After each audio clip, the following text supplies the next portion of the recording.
अरे हमारे घर के सामने एक कोने पर एक पोल हाई टेंशन तार का है, आधा गल गया है। एकदम जस्ट दरवाजे पर एक सामने है, वो भी आधा ज्यादा गल गया है। उसके आगे एक लल्लू के घर के सामने है, वो भी गला हुआ है। और तीनों एक लाइन से, और तीनों हाई टेंशन है।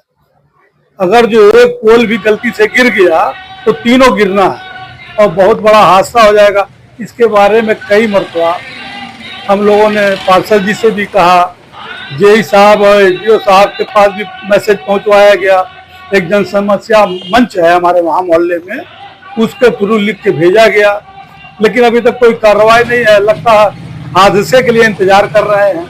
एकदम जस्ट मेरे गेट ही पर है, पूरा आधे से ज्यादा पोल गल गया है और भी हाई टेंशन तार। कब क्या हो जाए कोई भरोसा नहीं है।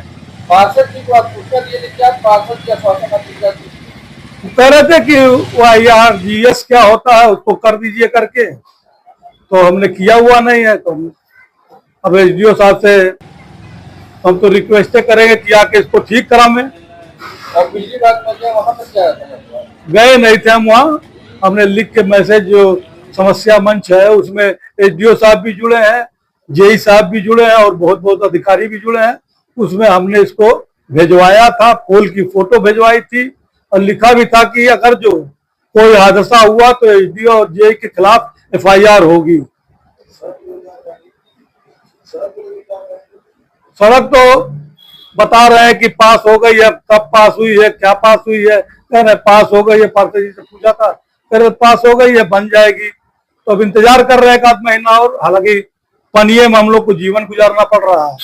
जब पानी बरस जाता है तो कम से कम किल्ली भर पानी रहता दरवाजे पर।